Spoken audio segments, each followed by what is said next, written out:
Ang pamahalaang panlalawigan ng Tarlac at Department of Social Welfare and Development Region 3 ay palaging nakasuporta sa mga kampanya ng kasunduluhan sa pagpapanatili ng kapayapaan at kaayusan sa naturang lalawigan.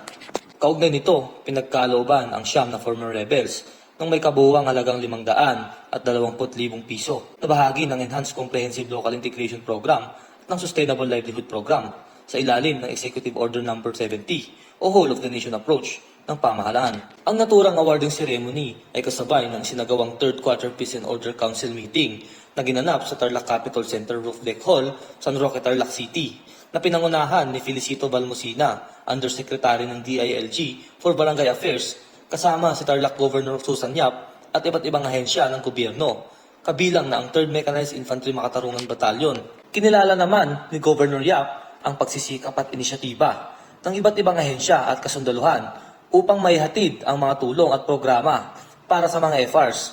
Ipinaabot rin niya ang lubos na pasasalamat sa mga FRs sa kanilang pagbabalik ng kanilang suporta sa gobyerno. Papasalamat na sa mga nagbalik loob na ating mga rebels before.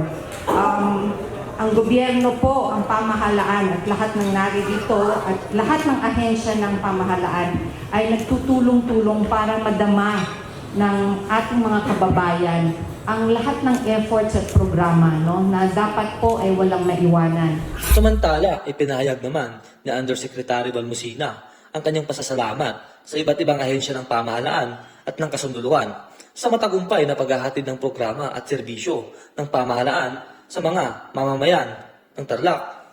Tiniyak naman ni Lieutenant Colonel Ryan Villar, Acting Commanding Officer ng 3rd Mechanized Infantry Battalion, ang kanilang patuloy na suporta at pakikipagtulungan sa iba't ibang tanggapan at pamahalaan at PNP counterparts upang panatili ang kapayapaan, seguridad at patuloy na pag-unlad ng lalawigan. Ang mga tulong na pinagkaloob ng pamahalaan ay isang paraan upang bigyan ng panibagong pag-asa ang mga minsang nilinlang ng mga komunistang teroristang grupo upang makapagsimulang muli at makabalik sa kanilang normal na pamumuhay at bumalik sa mainstream society. Mula dito sa San Jose, Tarlac, ako si Kelly De La Raga, ang inyong kaugnay